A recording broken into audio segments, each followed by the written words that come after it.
Assalamualaikum warahmatullahi wabarakatuh. Waalaikumsalam warahmatullahi wabarakatuh. Bismillahirrahmanirrahim. Alhamdulillah wassalatu wassalamu ala Rasulillah Sayyidina Muhammad ibn Abdullah wa ala alihi wa sahbihi wa mawalah. Fala hawla wala quwwata illa billah. Qul subhanaka la ilma lana illa ma 'allamtana innaka antal alimul hakim. Rabbana atina min ladunka rahmah wa hayyi lana min amrina rashada. Amma ba'du.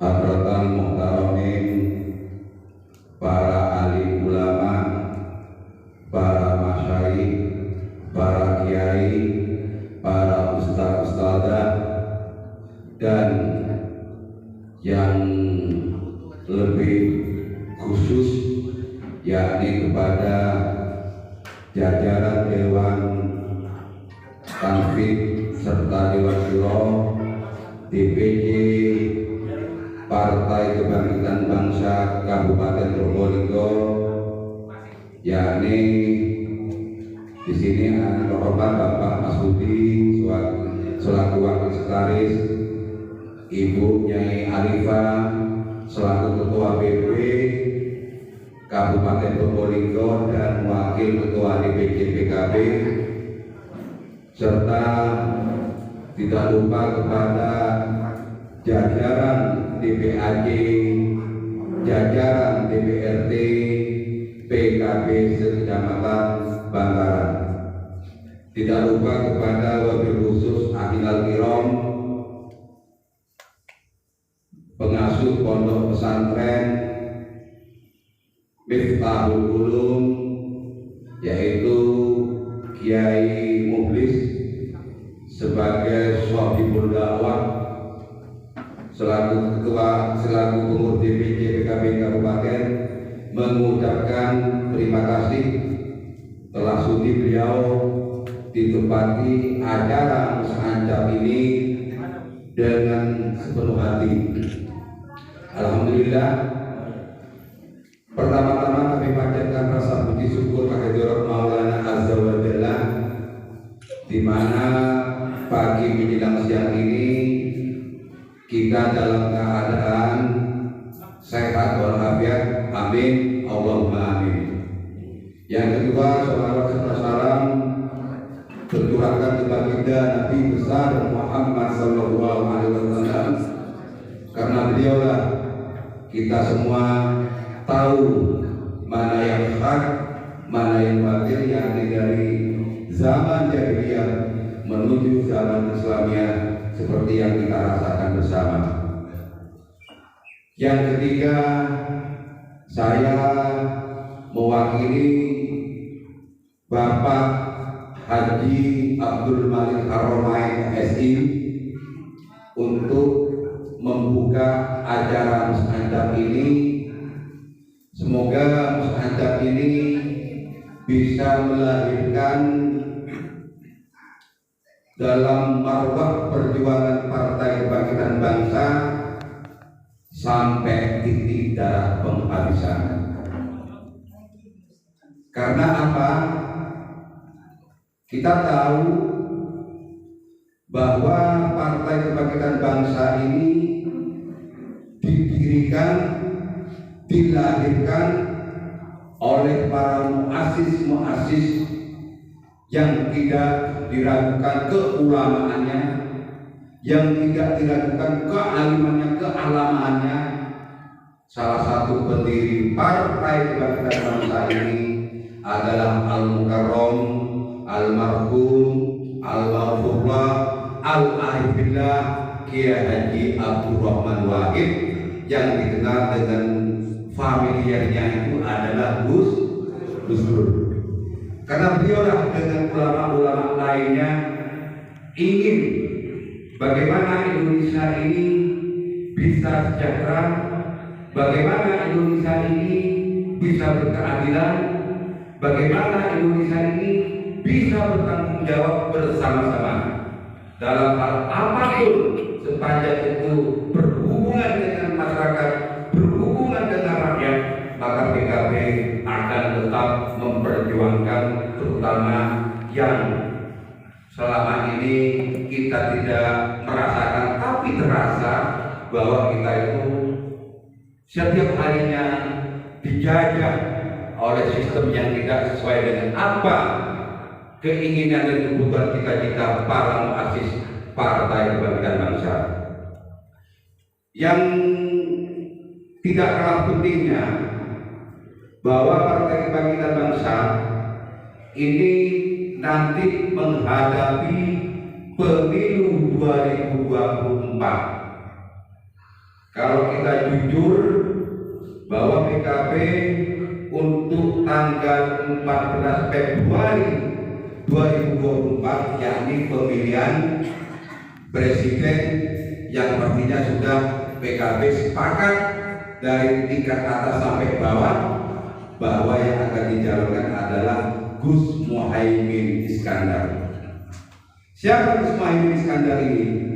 Beliau ini satu-satunya calon presiden yang notabene adalah orang asli asli Nahdlatul Ulama dan suriahnya pendiri Nahdlatul Ulama.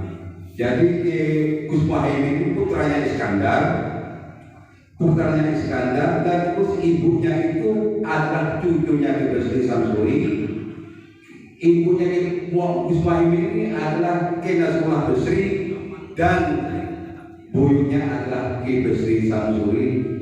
Dalam hal ini beliau itu muassis Nahdlatul Ulama ketika bersama-sama dengan gurunya Hadratus Syekh Ki Hasyim Asy'ari. Ini murni jelas nasabnya. Kalau yang lain saya masih meragukan. Jadi Gus Muhaimin ini sudah sepakat internal Partai Kebangkitan Bangsa untuk mengusungnya bahwa Pilpres 2024 adalah Gus Muhaimin Iskandar.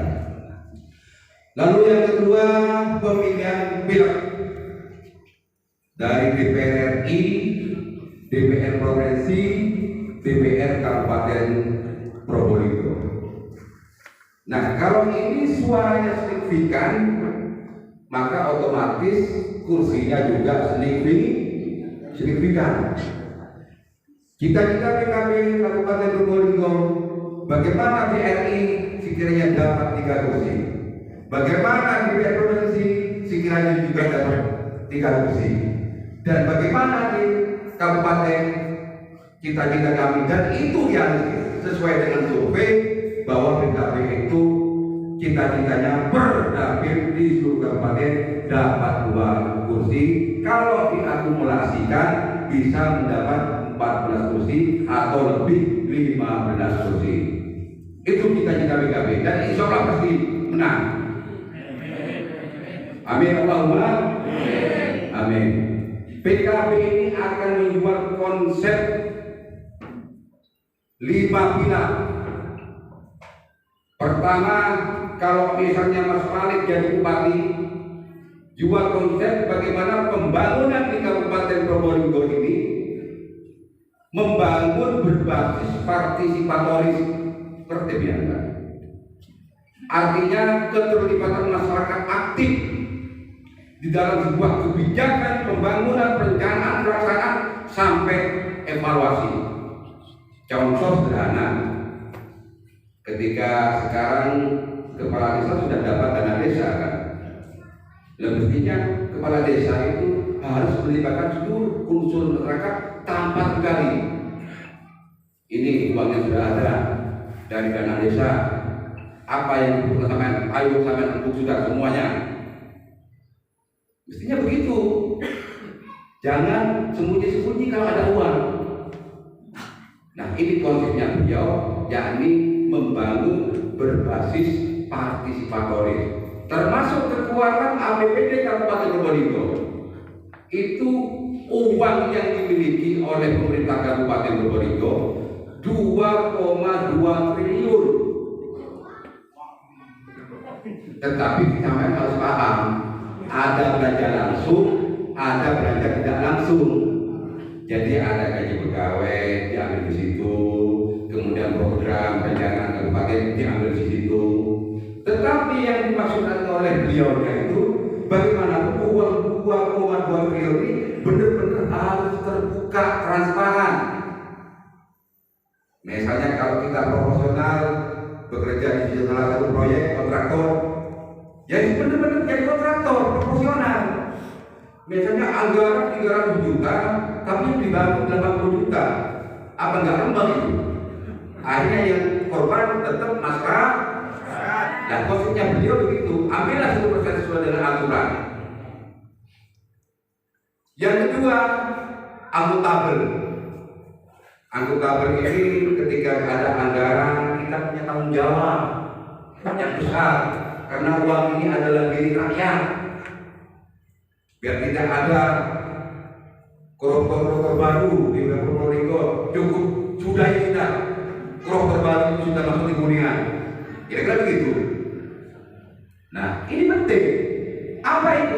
Tetap harus melibatkan seluruh masyarakat.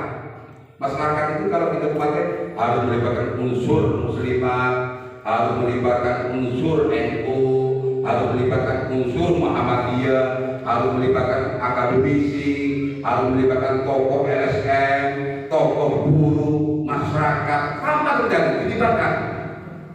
Itu cita-citanya beliau, itu keinginan beliau untuk ke depan.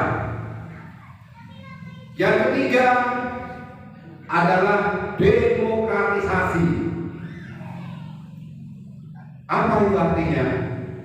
Yakni adalah bagaimana semua kebijakan itu benar-benar demokratis, tanpa ada titipan si A, tanpa ada titipan si B, tanpa ada titipan si C, proporsional sesuai porsinya. Yang keempat, pers. Wartawan itu bagian dari pilar demokrasi. Jadi pemerintah jangan mengusi wartawan, tapi wartawan benar, bukan wartawan bobrek, bukan wartawan BES, wartawan tanpa surat kabar gitu.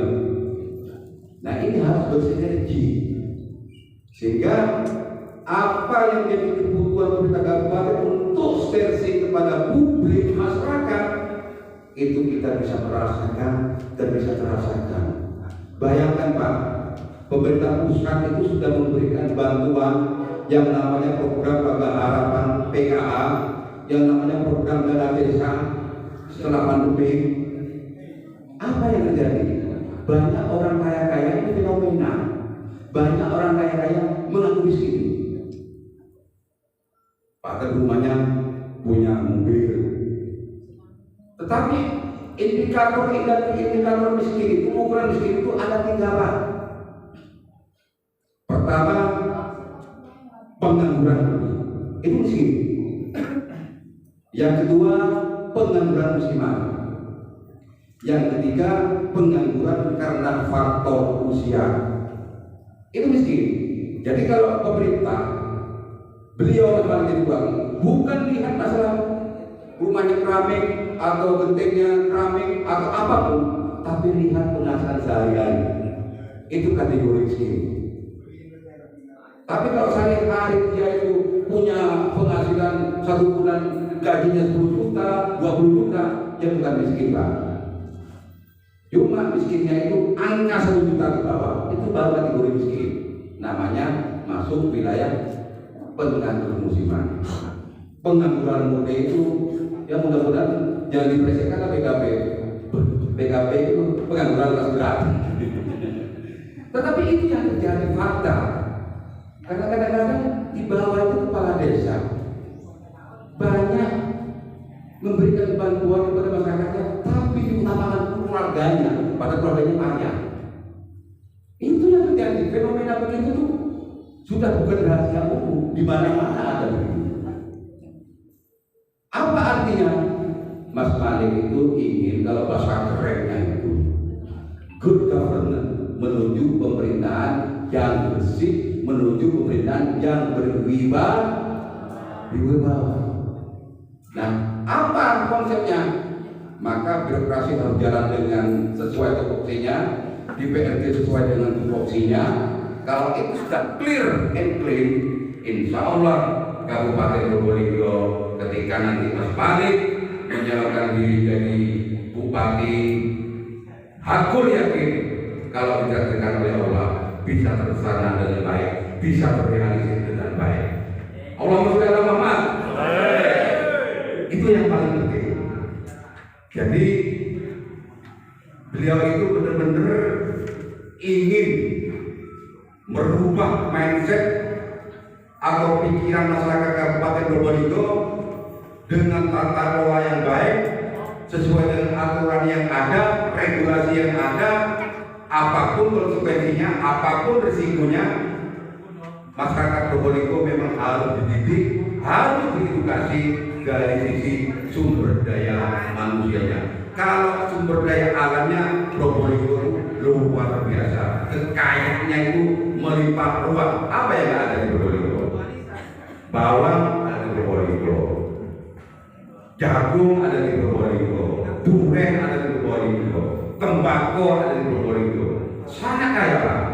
Tapi karena faktornya salah urus, akhirnya masyarakatnya jadi orang miskin terbanyak, urutan 2, urutan 4 se-Jawa Timur. Ini yang ngomong bukan saya Pak, tapi ini berdasarkan data BPS. Pada Probolinggo ini kalau kita lihat letak geografis wilayahnya sangat-sangat strategis. Dari Surabaya 100 km, dari Malang 100 km, dari Jember, Banyuwangi, Sumeneb 100 km. Artinya posisi Probolinggo itu ada di tengah-tengah. Nah ini kalau dimanfaatkan sebaik-baiknya potensi, kalau pemimpinnya jujur, mungkin lebih kaya daripada daerah-daerah lainnya. Tapi karena salah urus, ada sekarang menjadi urusan di Komisi Pemberantasan Korupsi. Ini yang terjadi seperti itu.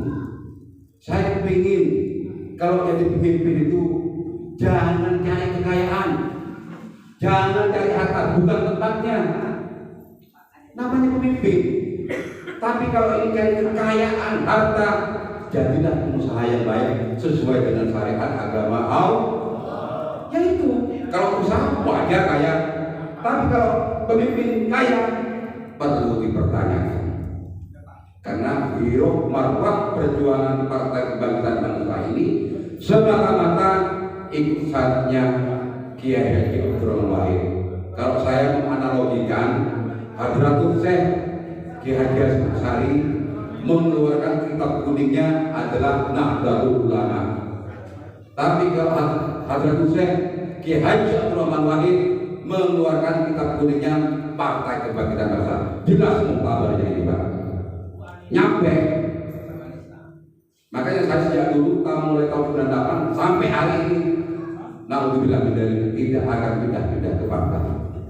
Karena menurut saya dan saya yang yakini bahwa partai yang benar itu adalah Partai Kebangkitan Bangsa. Jadi ini penting, kita harus bangga bahwa Partai Kebangkitan Bangsa itu jangan dibuat untuk cari lahan, tapi dibuat dengan niatan tulus dan ikhlas perjuangan. Tapi kalau sambian dan kita semua yakin dengan hal itu, saya yakin Pak, rezekinya Allah itu tidak akan kemana-mana, pasti. Ini yang paling penting. Kita tuh berkhidmat, berbakti kepada Partai Kebangkitan Bangsa itu semata-mata cari barokah para muassis Partai Kebangkitan Bangsa dan para muassis Nahdlatul Ulama. Karena apa? PKB dengan NU ini tidak bisa dipisahkan dan siapapun sulit untuk memisahkan.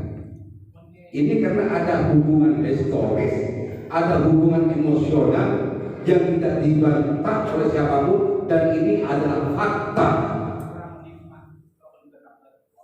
Gus Dur mendirikan Partai Kebangkitan Bangsa dengan para ulama-ulama lainnya seperti almarhum Ki Ilyas Rodia, seperti Ki Mustafa Basri, Ki Muhammad Muhib Musadi.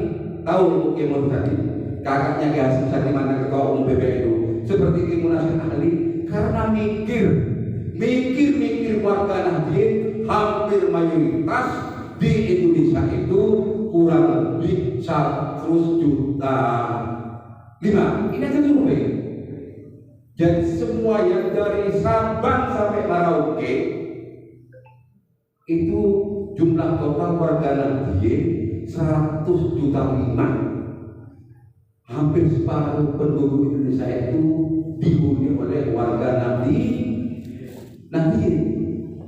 Mikir, karena hampir mayoritas orang yang miskin, orang yang termarginalkan, terpinggirkan adalah warga Nahdien. Coba kalian lihat tukang beca pasti ngaku NU, dan itu memang NU. Coba lihat kita buruh tani pasti warga NU. Nah, ini yang dipikirkan oleh para ulama-ulama kita sehingga mendirikan yang namanya Partai Kebangkitan Bangsa.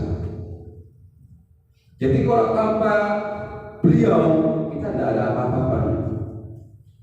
Karena beliaulah kita itu bisa memahami tentang bagaimana revolusi pemikiran, bagaimana revolusi perjuangan. Jadi kalau revolusi perjuangan itu Pak, mohon maaf, tidak takut dengan siapapun. Kulil akwa karena murad. Katakanlah yang benar, meskipun itu penuh kepahitan, meskipun itu penuh risiko, meskipun penuh apapun. Kalau itu sepanjang benar, katakan benar. Kalau itu sepanjang salah, katakan salah.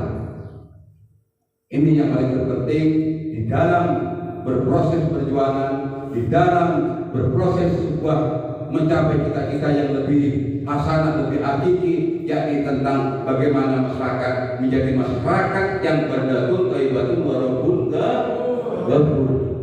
Ini yang paling penting, sehingga kita bisa mengcover seluruh apa menjadi kebutuhan masyarakat.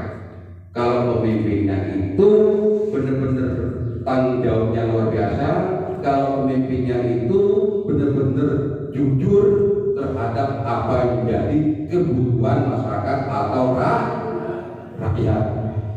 Jadi Mas Malik pada hakikatnya karena faktor itulah beliau itu merasa terbebani tanggung jawab masyarakat kabupaten yang selama ini dininabobokan tapi dengan penuh angka-angka kemiskinan.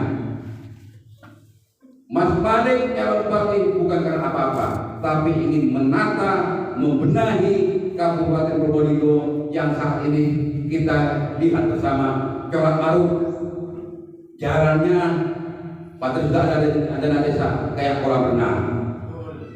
Jalannya yang satunya kayak corak batu. Bener kan? Bayangkan dana desa yang dibutuhkan oleh pusat per desa minimal 900 juta per tahun. Ada yang 2 miliar, ada yang 1,5 miliar, ada yang 2,2 miliar. Terus dimanakan oleh kepala desanya? Apa nikah lagi? Saya nggak tahu juga. Apa kawin lagi sama yang lainnya nggak tahu juga. Ini problem ini. Karena apa? Memang harus ada yang mengawasi. Yang bisa mengawasi siapa? Ya masyarakat. Masyarakat harus berani sepanjang itu tidak melanggar hukum. Kepala desa tanya berapa Pak Kades kucuran dana desa per 3 bulan, terus dibuat apa, mana hasilnya, mana wujudnya. Buktinya harus berani. Saya bukan memprovokasi, saya tidak membuat ini fakta sesuai dengan aturan. Ini yang paling terpenting di dalam hasanah perjuangan, di dalam hasanah keikhlasan untuk bersama-sama berjuang dalam satu wadah, satu payung, yakni Partai Kebangkitan Bangsa. Hidup Gus Madi, hidup Gus Madi. Sepakat kalau Gus Madi jadi calon bupati Pak? Alhamdulillah. Terima kasih. Demikianlah apa yang saya katakan dari awal sampai akhir. Bila mana ada kata-kata yang tidak berkenan, mohon maaf yang sebesar-besarnya.